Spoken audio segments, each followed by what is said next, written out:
అమ్మవారు మన్మధుణ్ణి బ్రతికించినా కారుణ్యమే, మన్మధుణ్ణి పరమశివుడు కాల్చేసినా కారుణ్యమే. ఈవిడ బ్రతికించినా దాని కారణాన్ని శివుడు తెలుసుకుంటాడు.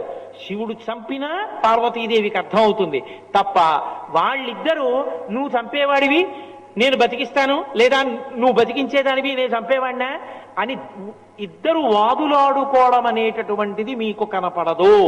దాంపత్యమునందు గొప్ప విషయమేమి, ఆయన గురించి ఆవిడకి తెలిసి ఉండాలి, ఆవిడ మనసు ఆయనకి తెలిసి ఉండాలి. ఏమే మీ నాన్న 5ంటికి కాఫీ తాగితే ఇక మళ్ళీ ఏమీ తాగరు, కాబట్టి 4ంటికి కాఫీ ఇచ్చే ఇంట్లో ఉన్నారు కాబట్టి 4ంటికి కాఫీ ఇచ్చేస్తే ఆయన 5 గంటలకు ఉపన్యాసానికి కాసిన పాలు తాగి బయలుదేరతారు. 5ంటికి కానీ ఆఫీస్ నుంచి వచ్చినప్పుడు అలవాట్లాగా ఇచ్చావో ఆయన ఇంకేం తాగరు, కాఫీ ఒకటే తాగెడతారు అని ఆఫీస్ నుంచి భార్య ఫోన్ చేసి కూతురికి చెప్పింది అనుకోండి. ఇప్పుడు ఈయన మనసు ఈయన దగ్గర ఉందా ఆవిడ దగ్గర ఉందా నాకు చెప్పండి.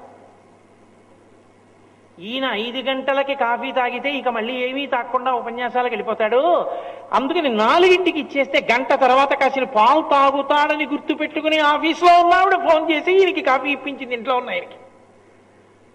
ఇప్పుడు ఈయన అవసరాన్ని, ఈయన మనసుని, ఈయన ధోరణి ఆవిడ దగ్గర ఉంది. ఆవిడ 4 గంటలకి కాఫీ పంపించమంటే కూతురు 4ంటికి కాఫీ పట్టుకొచ్చి ఇచ్చింది. అప్పుడే ఎందుకే అన్నాడు. ఇలా మళ్ళీ 5 అయితే మీరు తాగరు కదా, అమ్మ ఇప్పుడు ఇచ్చేస్తే 5ంటికి పాలు తాగుతారు అవునేవు అని తాగాడు. అంటే తన మనసు ఆమె గుర్తించిందని తాగాడు, అంతేకాని అజ్జప్పుడు ఎండ తాగడం అయితే అని అనలేదు. మీరు బాగా పట్టుకోండి, నేను ఒక లౌకికమైన ఉదాహరణ చెప్పాను కానీ అసలు నిజంగా మనసులు కలవడమే దాంపత్యము. అది లేనినాడది ఉమ్ముతడితో గాలిపటానికి అంటించిన తోకలా ఉంటుంది, పిల్లలు అంటిస్తారే ఊడిపోతుంది, అది అలా ఉంటాయి ఆ దాంపత్యాలు. ఈవిడ మనసు ఆయనకి తెలియాలి, ఆవిడ మనసు ఆయనకి తెలియాలి.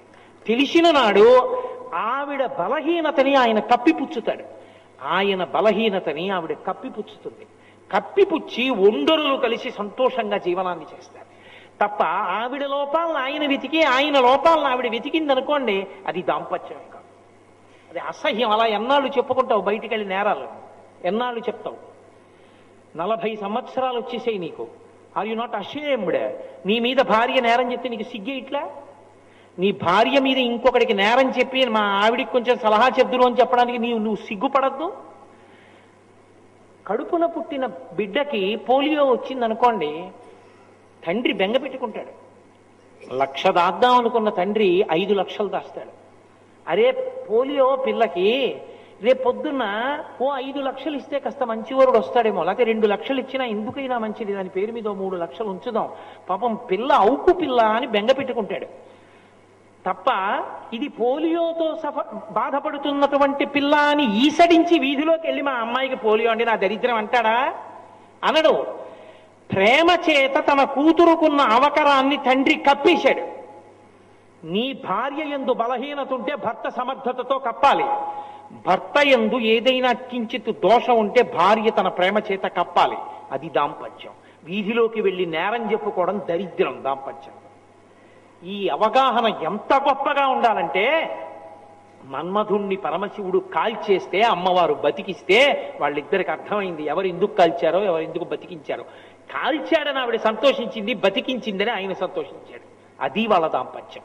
నువ్వు కూడా అలా ఉండడం నేర్చుకో. ఇది శంకరాచార్యుల వారి ఉపదేశం. అందుకని కృతస్మరాయై వికృతస్మరాయ. ఒక ఆవిడ మన్మధుణ్ణి బ్రతికించింది, ఒక ఆయన మన్మధుణ్ణి కాల్చేశాడు. ఒక ఆయన అంటే పరమశివుడు భర్త కాల్చాడు, అమ్మవారు బ్రతికించింది. ఇదిలో వాళ్ళిద్దరి దాంపత్యంలో ఉండేటటువంటి గొప్ప అవగాహన.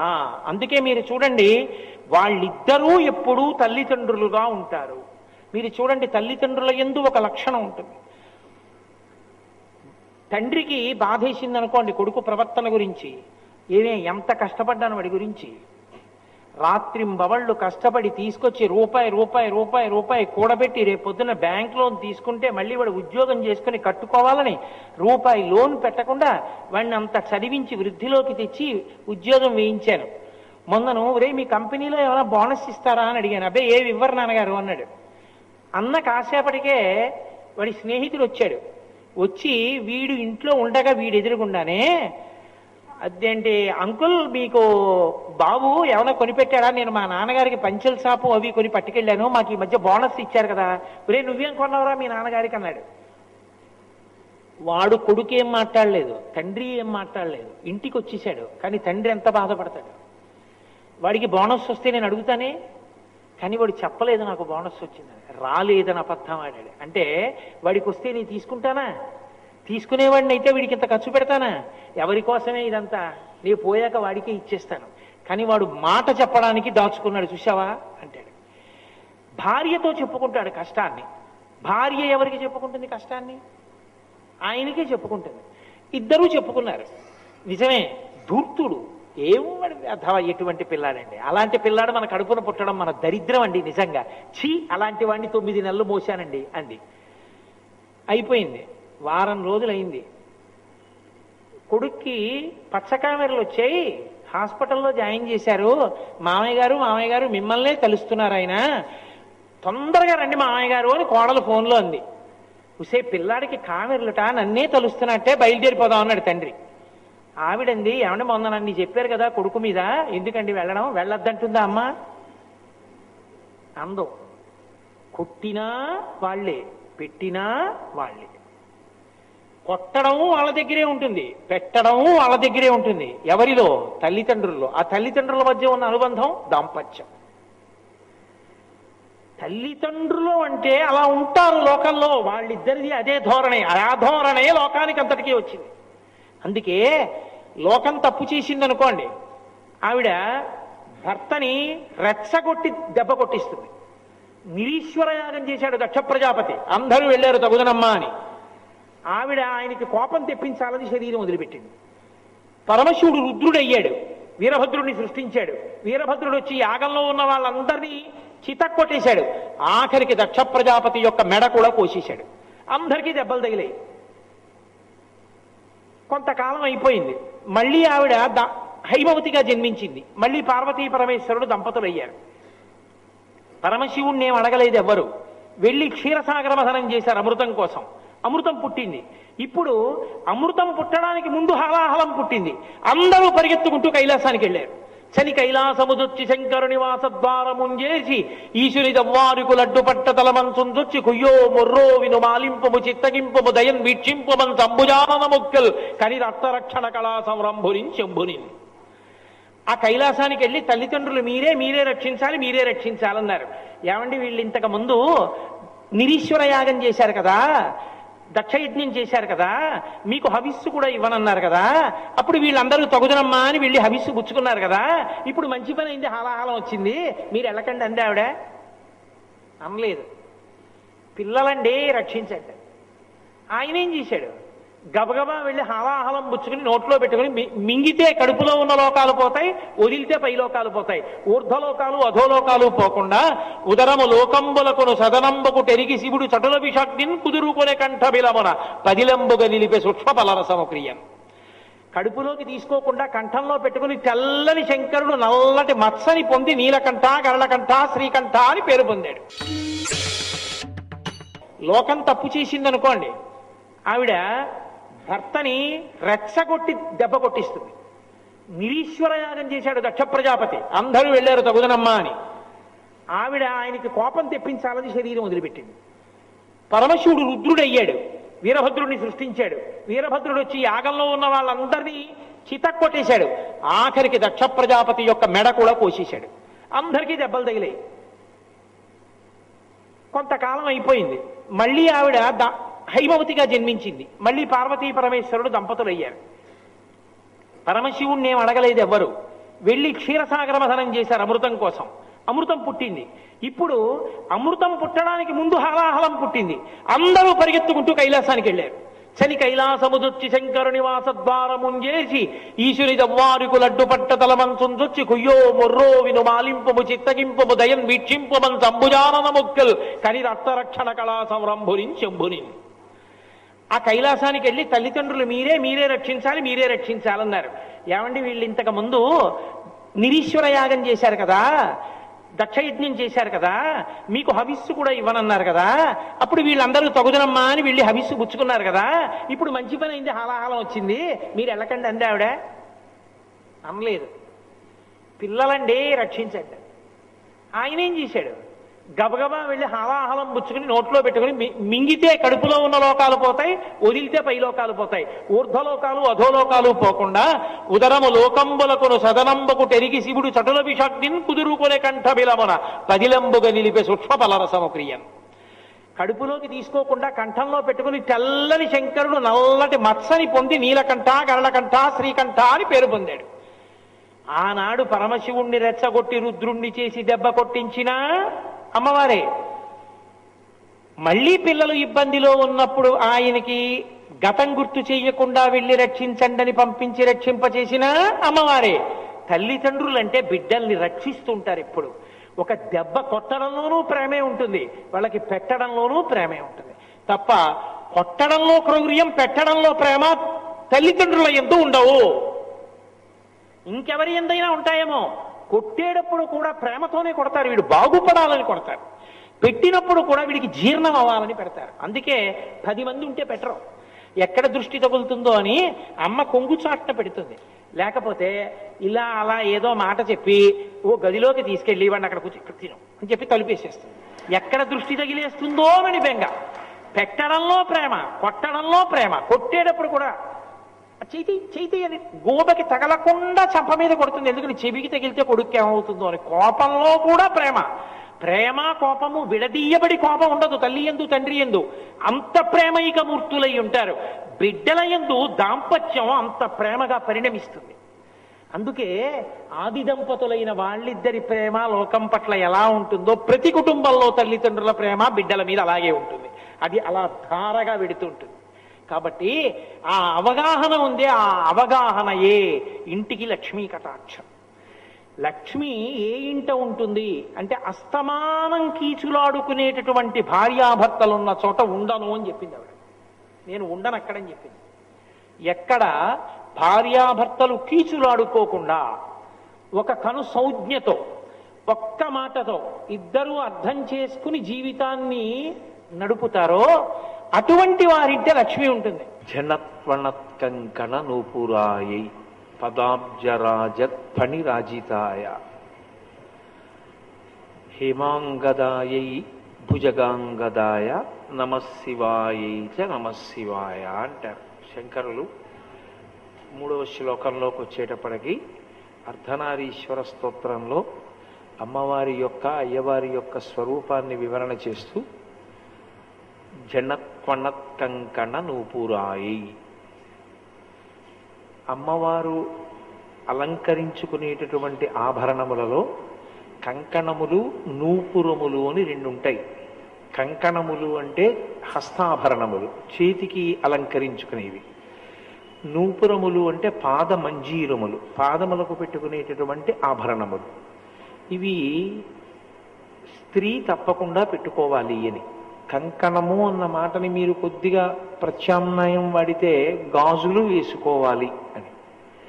ఇందుచేత సువాసిని లక్షణములలో వివాహమైనటువంటి స్త్రీ తప్పకుండా గాజులు వేసుకుంటుంది.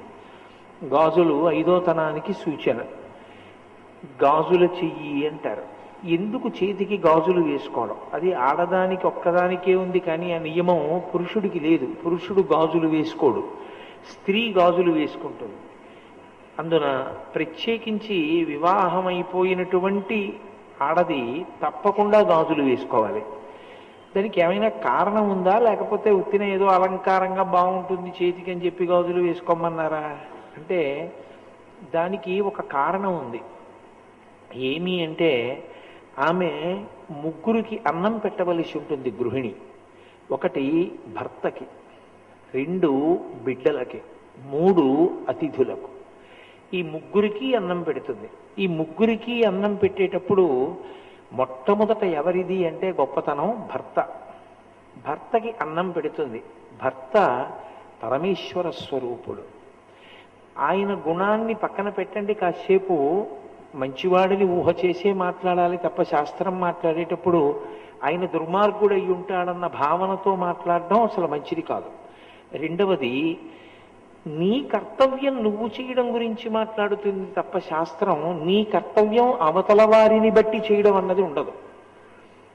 నీవు కొడుకుగా ఎలా నిలబడాలి అక్కడ వరకే. మా నాన్నగారు ఇలాంటి వారండి అందుకుని నేను ఏం చెయ్యాలి అన్న ప్రశ్న ఉండదు. నేనేం చెయ్యాలండి మా నాన్నగారికి అని ఉంటుంది అంతే. మా నాన్నగారు నన్ను సరిగ్గా చూడరండి, మా నాన్నగారు నేను చెప్పిన మాట వినరండి, మా నాన్నగారు డబ్బులు పిచ్చి ఎక్కువండి, నాకేమో ఏదో దానం చెయ్యాలని ఉంటుందండి, కానీ మా నాన్నగారు వద్దంటూ ఉంటారండి, నేనేం చెయ్యాలండి అని అడగకూడదు. మీ నాన్నగారి యొక్క శీలాన్ని పరిశీలించగలిగినటువంటి అధికారము నీకు లేదు కుమారుడిగా.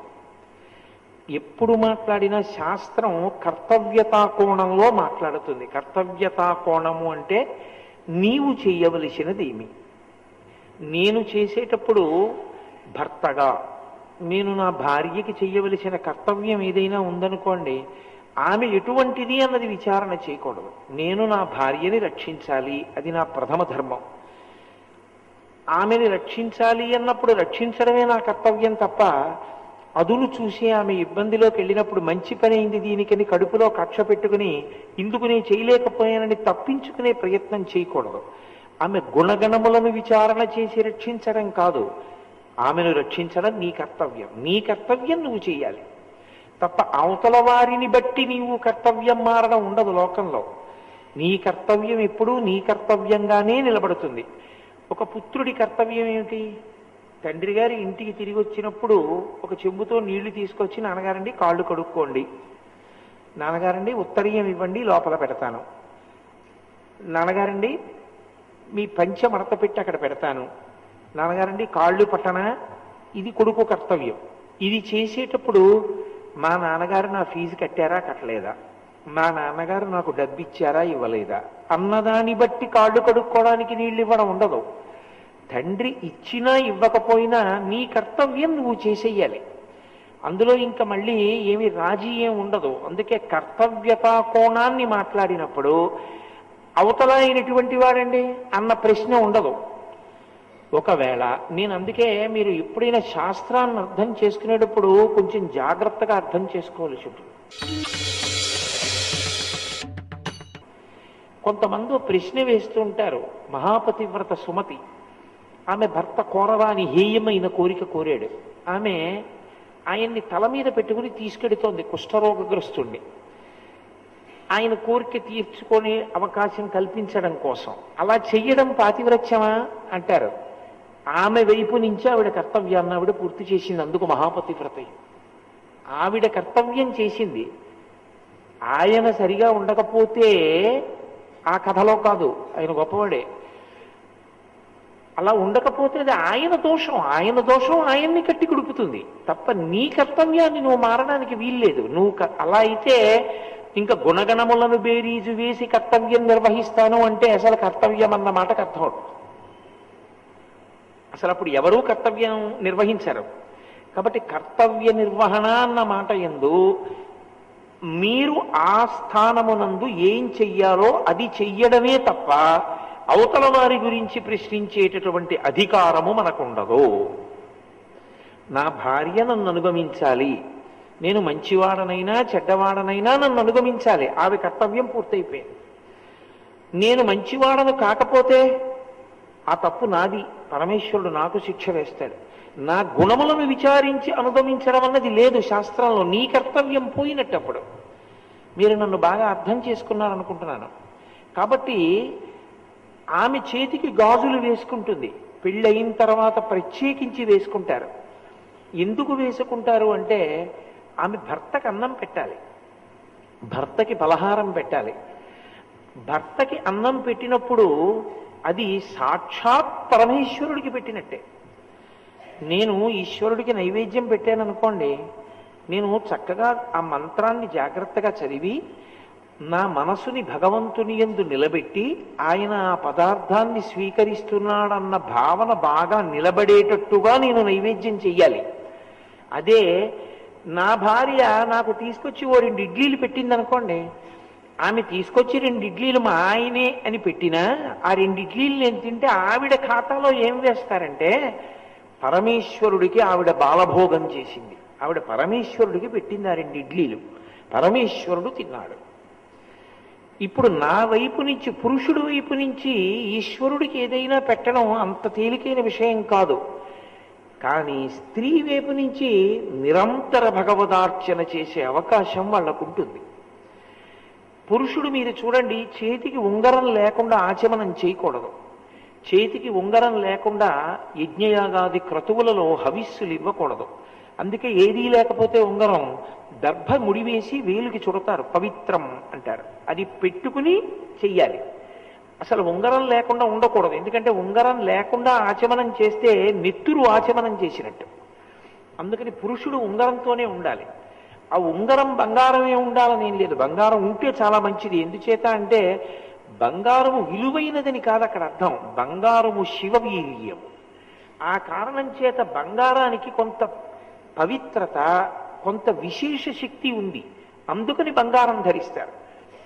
ఒకవేళ బంగారం లేకపోతే బెంగ పెట్టుకోమని చెప్పలేదు. ఇంచుమించుగా దానితో సమానమైనది రాగి. రాగి ఉంగరాన్ని పెట్టుకోవచ్చు. పెట్టుకుని ఆచమనం చెయ్యాలి. ఆచమనం చేసేటప్పుడు పురుషుడికి ఉంగరం ఉండాలనేటటువంటిది ఎలా నిబంధనయో, స్త్రీకి వివాహానంతరము గాజులు వేసుకుని ఉండి తీరాలి. ఎందుకని అంటారేమో, నీవు వడ్డిస్తున్నది పరమేశ్వరుడికైనప్పుడు అంత గొప్ప భాగ్యం ఒకటి పరమేశ్వరుడు నీకు ఇచ్చాడు, ఇతరులకు లేదు.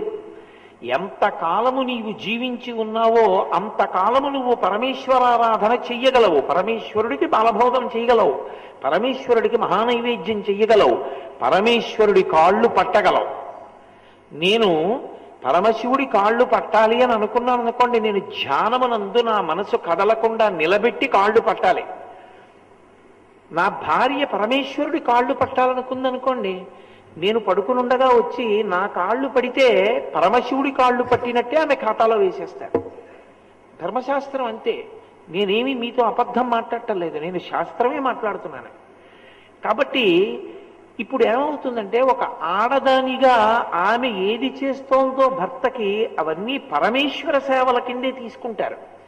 పరమేశ్వరునికి సేవ చేసేటప్పుడు మనసు కూడా అంత పవిత్రంగా, అంత ప్రేమతో నేను చేస్తున్నానని చెప్పడానికి ఉత్తి బోడి చేత్తో చెయ్యడం కుదరదు. కాబట్టి పురుషుడు పవిత్రం ఎలా పెట్టుకుంటాడో అలా స్త్రీ గాజులు వేసుకుని పెడుతుంది. ఆ చేతి గాజులు ఘల్ ఘల్ అంటుంటాయి వేస్తున్నప్పుడు. అది అలంకృతమైనటువంటి హస్తము. ఆ చేతికి ఒక మర్యాద. ఆ గాజులతో వడ్డిస్తోంది అంటే ఆమె పరమేశ్వరుడికి వడ్డించగలిగినటువంటి అదృష్టాన్ని పొందింది. కాబట్టి ఆ చెయ్యి అంత గొప్ప పని చెయ్యగలుగుతోంది. కాబట్టి ఆ అదృష్ట సూచనగా గాజులతో వడ్డిస్తుంది. అది భర్త ఏ కారణం చేతనైనా శరీరం వదిలిపెట్టేసిన స్త్రీ అనుకోండి, ఆమె శరీరంతో ఉన్నా ఆమెకు ఆ భాగ్యం ఆగిపోయింది. ఇక ఆమెకు ఆ భాగ్యం లేదు. ఆమె పరమేశ్వరుడికి బాలభోగం చేయలేదు. పరమేశ్వరుడికి ఆమె మహానైవేద్యం చెయ్యలేదు అంటే భర్త రూపంలో పెట్టలేదు. పరమేశ్వరుడికి కాళ్ళు పట్టినట్టు పట్టలేదు. కాబట్టి ఇప్పుడు ఆమె చేతికి ఆ అధికారం పోయింది, అదృష్టం పోయింది. ఇప్పుడు అలా చేసుకునే అవకాశం లేదు. కాబట్టి ఆమె గాజులు వేసుకోదు. గాజులు ఉన్నాయి అంటే ఒక సువాసిని వేసుకోకపోతే అదొక దారుణమైన విషయం. ఆమెకి తన చేతికి ఉన్న వైభవం ఏమిటో అర్థం కాలేదు. పరదేవత ఎంత గొప్పగా ఆమెని అనుగ్రహించిందో ఆ అనుగ్రహాన్ని ఆమె తెలుసుకోలేకపోయింది అని గుర్తు. అమ్మవారు ఏది చేస్తున్నా మీరెప్పుడూ ఒకటి గుర్తుపెట్టుకోవాలి. శంకరాచార్యుల వారు ప్రత్యేకించి అమ్మవారి గురించి మాట్లాడేటప్పుడు మొట్టమొదట ఆయన దృష్టిలో